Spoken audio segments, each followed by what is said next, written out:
Good day. I'm John Batchelor. This is the making of the John Batchelor Show. I'm welcoming my longtime co-host and friend, Thaddeus McCotter of American Greatness. We're expecting a conversation today with Germanicus himself when he joins us. Thaddeus has been kind to listen to the wanderings of the duo from Londinium, Gaius and Germanicus, for these many years. Gaius is the question asker and Germanicus is the theory maker, sitting in a wine bar by the Thames in the years 90, 91, and 92 AD.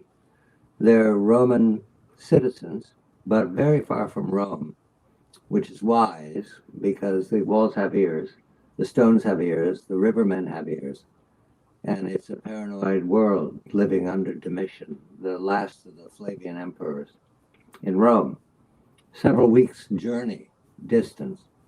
This morning, however, we're in the 21st century, and I welcome Thaddeus because we're going to begin a conversation that is going to last forever, which is our reading list.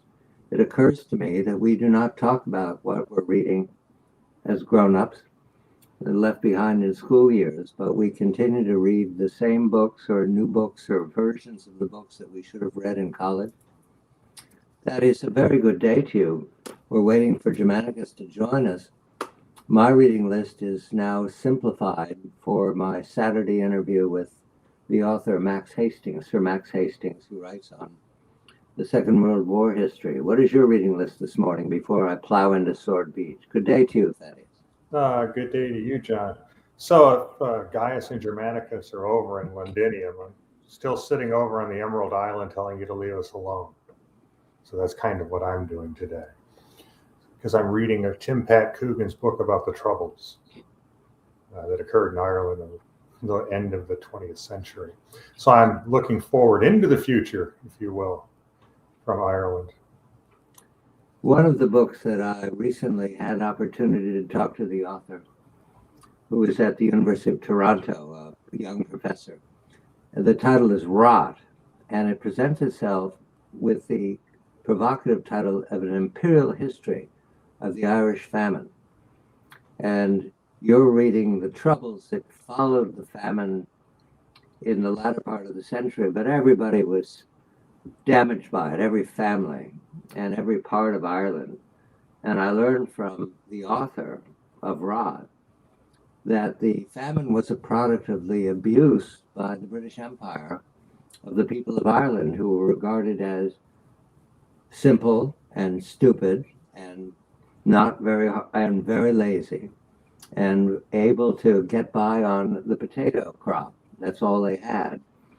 Unlike other parts of the empire that had alternative food once the potatoes were rotten, those years of the 1850s. It started in 1840. The worst of the year was 47. But the Irish were reduced to bad potato harvests and left to starve in place. It's quite fantastic how the English Parliament thought of Ireland. It's only 150 years ago, Thaddeus. I had no idea the opinions of treating Irish people as if they were beasts of the field who were not very prize beasts. Well, it was racial supremacy is what it was, and many people would argue that it was an incipient genocide, shipping food out of the country to weaken the Irish population, because as you remember back like 1798, you had Wolfe Tone and the Rising. So Ireland has always been a cauldron fighting against British rule, and that even went up through the 20s with partition, later the Irish Civil War against each other. So what you start to see is the trouble that you've always had, and I think Tim Pat Coogan called his book The Troubles. It should have really, in its own way, been the latest round of troubles.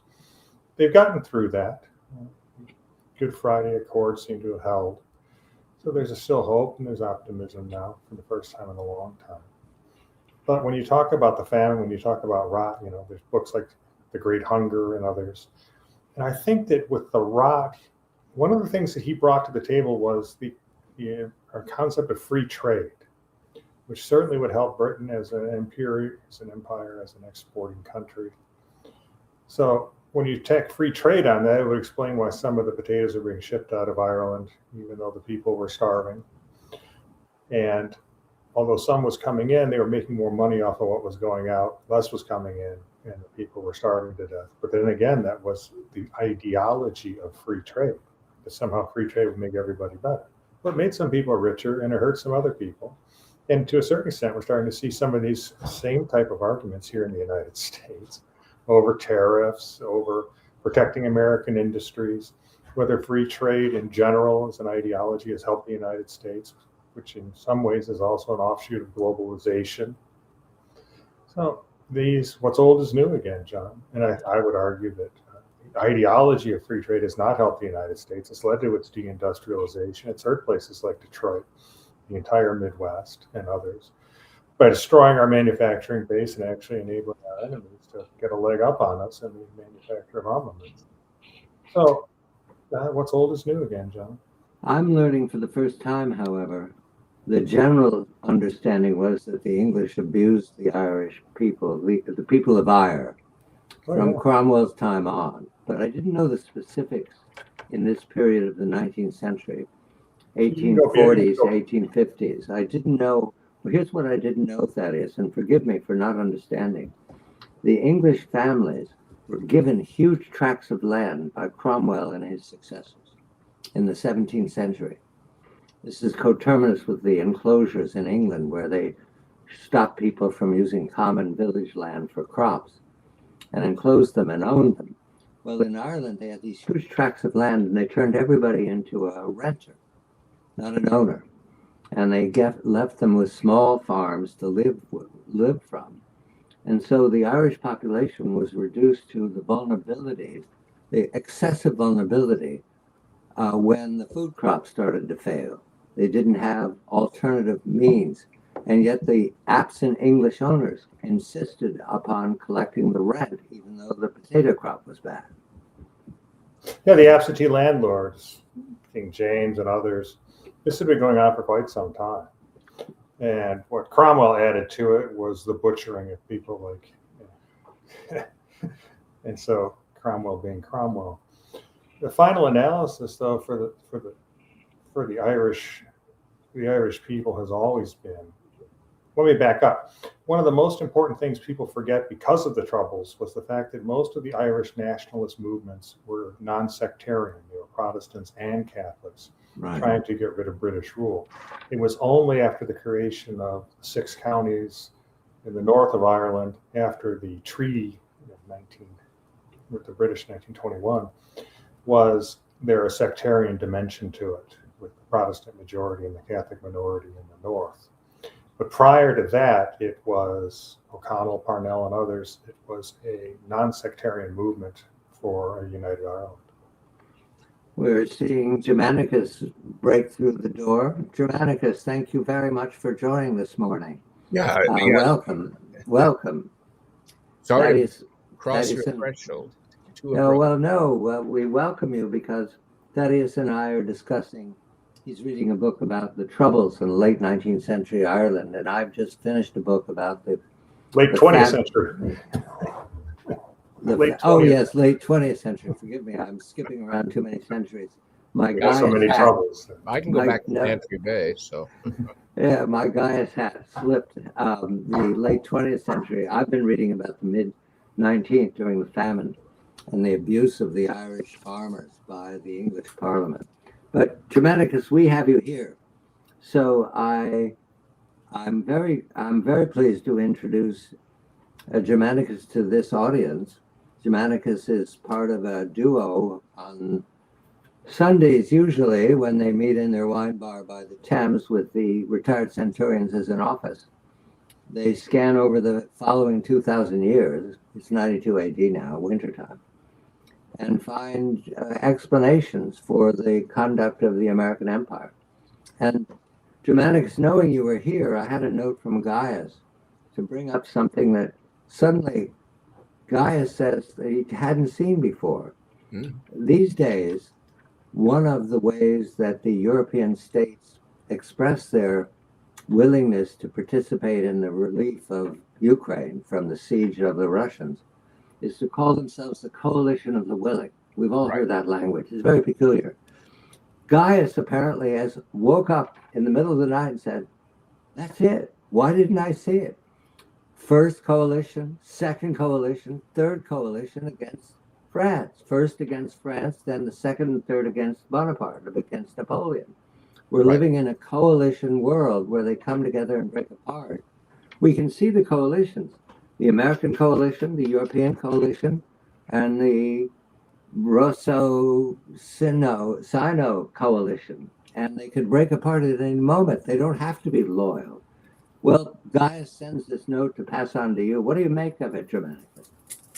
I think it's an appropriate mechanism or a lubricant that helps ease a transition in the sense that um, it's a suitable, ersatz, a replacement for the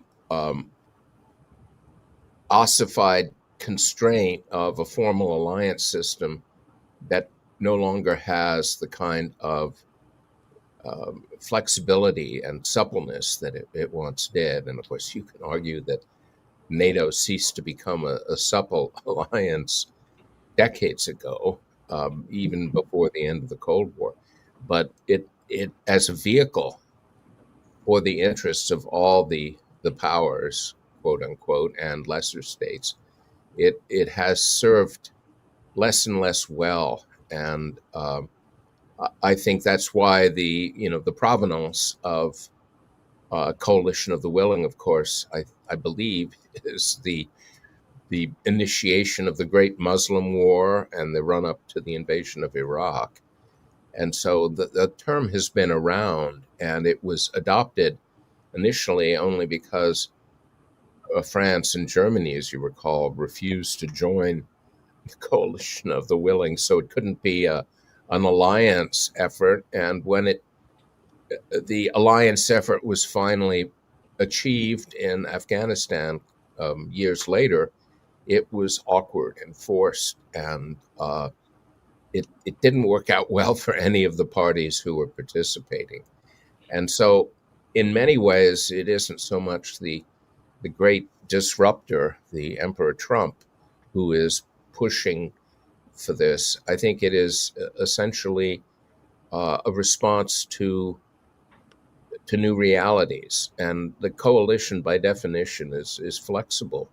And if you look at all of the 7 coalitions that finally were able to topple Napoleon, they changed in terms of their composition. I mean, the Ottoman Empire was part of the second coalition, as you recall, because a joint British Ottoman effort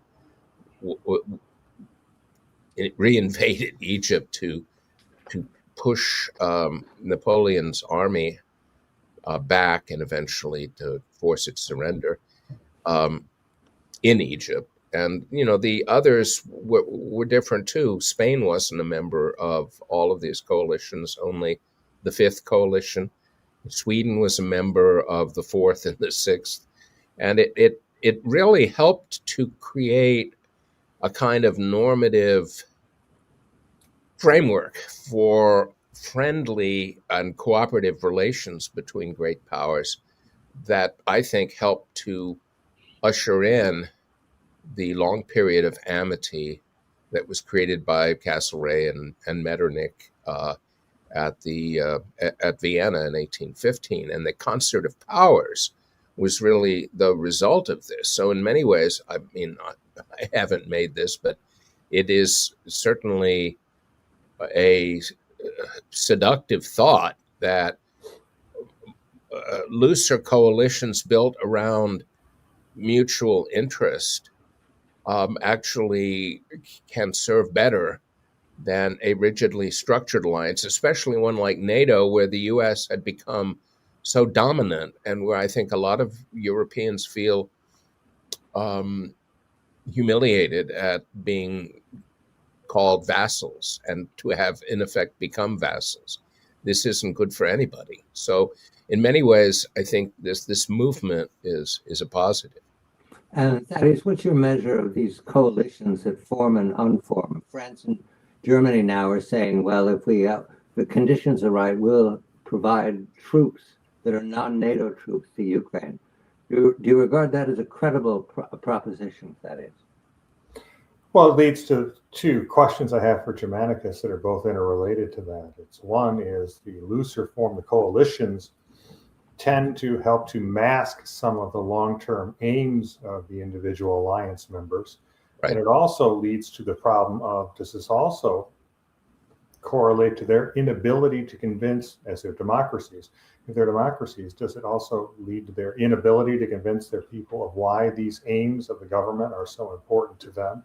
For instance, how does someone in France or Germany explain to a 20-year-old that they're going to be sent to Ukraine? Are his parents going, and he and his parents going to vote against that government to get rid of them? Are they going to see some of the problems that we saw with Iraq and Afghanistan in the streets of the United States? You see what I'm saying about that? Yes. I think coalitions work best, not so much when they're monarchical or a unitary executive propositions, but they work best when the people are not necessarily going to be claimed for participation in the war. So the coalitions in the Napoleonic era, with the exception of France, of course, but it wasn't a part of the coalition, but it was typically not one in which the armies were conscripted. It was for Prussia, of course, after the reforms following the great defeats in 1806 and the total reconstruction of the Prussian nation that occurred in the years following, especially with the debacle that Prussia participated in the invasion of Russia. But for the most part, the people were not in a position where the decisions of their government would put them in the line of fire. And I think that this has been one of the great weaknesses of what we call democracy. Democracy is an awkward term when it comes to the issue of citizen-soldier participation, since that's normally associated in our mythic lineage with the Roman Republic and not with the earlier Greek city-states. I feel that having an arrangement that is originally and continues to be based on ipso facto conscription as the bedrock for civic virtue adds to the inflexibility. And of course, I think you're quite right. It does necessitate an alliance, but it becomes hard to put into play because people are not, we don't have a structure at this point in terms of the mobilization of the spirit of the age, the zeitgeist, that allows for this kind of reflexive mobilization of the citizen for war. And the fact that that existed through much of the Cold War also translated into a non-nimble alliance, because it had to operate as an alliance within the contours and constraints of a mobilization paradigm. And once you are freed from that, the state has more flexibility to act in defense of its interests, because it isn't tied to the fact that it's going to claim the lives of its citizens. This happened quite dramatically after 9/11 and has become the norm ever since. And I don't see any way of getting away from it. Even Russia, which still has a form of conscription, which is in many ways symbolic, doesn't send its conscripted soldiers into battle, and it relies on volunteers, on the contracti. Well, on that, Germanicus, if I can just add this, so you have basically now it seems as if you have three levels of agreement that you have to get. You have to get the agreement between the countries that want to be coalitions of the willing. You have to get agreement with their citizens within each country. But does not the postmodern ideology hedge against any universal truths or systemic thought that is worthy of belief? which means that you may never get citizens to agree with each other within a certain country. Well, that's what's going on right now in the United States, also in Europe, of course. Right. And that is a problem, because you need, the very nationalism that elites so ardently decry at this point is the nationalism that's required in order for a nation to be able to, if necessary, bring all of its force to bear. And that has collapsed. And the elites haven't really recognized this truth, and yet they operate on the basis of it. And the way that they have found a kind of workaround, which has been disastrous and tragic, is to use the one ardent society that would be willing to do the bidding of the NATO coalition, that is to say, Ukraine. They've used it as a proxy, and the result has been the sacrifice of an entire nation. And this is something that itself is a watershed and should lead to an active recognition and debate over how we're to proceed from here as nation states. And that debate isn't happening. The response in Europe has been to kind of come up with a narrative orthodoxy that is to be imposed by force, and does not allow for the kind of vigorous debate that's needed. I mean, there's so many alternative ways of involving citizens, of raising armies. I mean, we can look at the model of England during the later Hundred Years' War. We can look at the models of the later Roman Empire, what's called the Byzantine Empire, and they were many and various. And so there are lots of ways to modulate this, but we need to have an open discussion. And I think elites are afraid of opening the door to a discussion that involves the critical importance in democratic life of citizen participation in the military affairs of the nation. And because they're more concerned about their own citizens than they are about the Russians or anything else.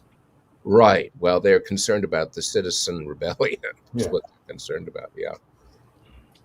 Gentlemen, I'm going to end this conversation early today. We're having a technical difficulty with the live studio, but it's wonderful to welcome you here, Germanicus. We have a few minutes left, and you'll have to promise to come back when I've solved some of these technological problems that come up.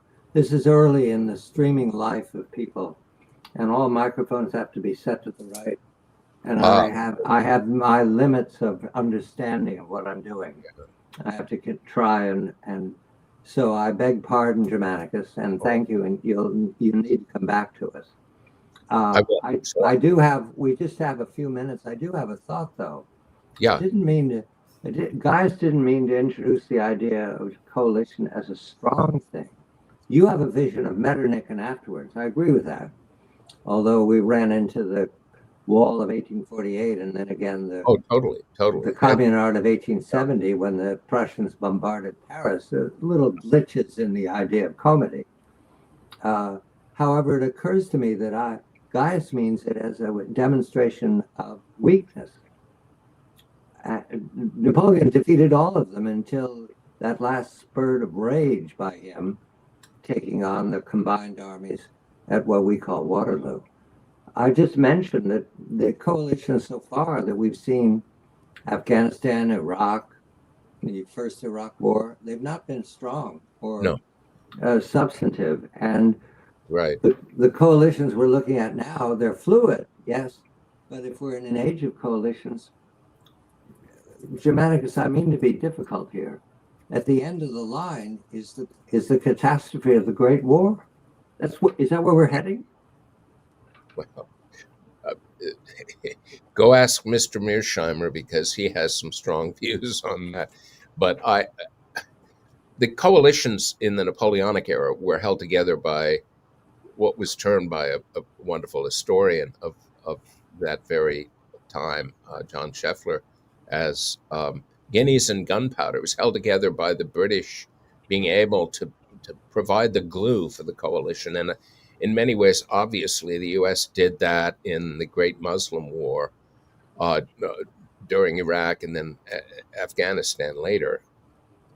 I mean, the whole idea of the comedy of powers had begun to unravel after Bismarck.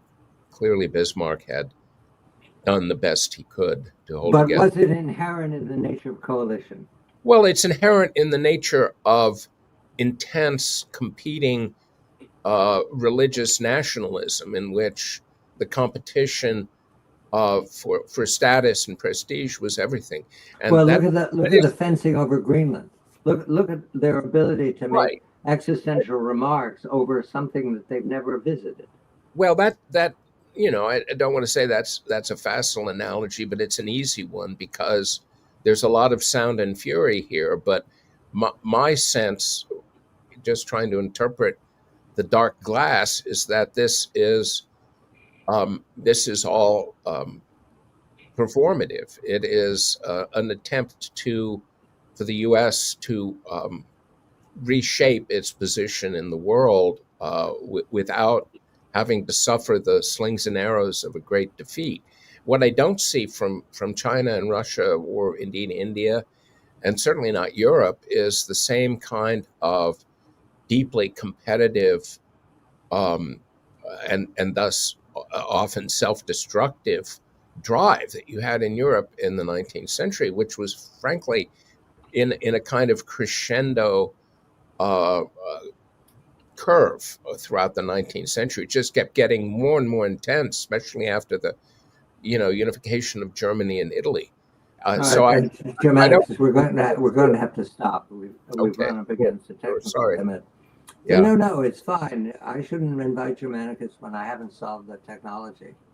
In the 21st century, I'm a very ordinary digital consumer.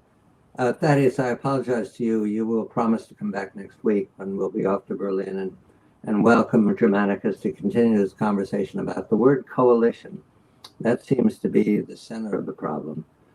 And Metternich is a good outcome. You'd have to say the Great War was a bad outcome, Germanicus. Yes. Well, yes. And that is your thoughts as we move away from coalition. Do you regard this present spat between the North Atlantic states to be substantive, or is it a showing off? Well, I think if you're talking about Greenland, it's just jockeying for position, it's negotiating. Yeah. But I think that when you're talking about the United States and dealing with Europe in general, say like in the first Bush years and even in the second Bush years, where our presence in Germany within NATO was very, very important to prevent recrudescence of conflict on the continent, I think we're looking towards Asia more. I think we're looking at India. I think we're looking elsewhere. I think we're obviously looking at communist China. So we're looking at Latin America. So the U.S. is reassessing what it has to do to protect the United States, and then the alliances will come second. I think the key with Trump that drives elites crazy is that he's looking at how best to defend the United States, and then secondarily looking at how best to protect our allies, and incorporating America first within that philosophical strategic paradigm. Yes. Thank you, gentlemen. Thank you. And that's a wonderful topic for us to pick up next Tuesday. Thank you very much. Thanks for everybody for listening. I beg pardon, we're ending a half hour early. It happens in the life of live broadcasting. This is live making of John Batchelor Show, including the unmaking as well. Take care. Thank you, John.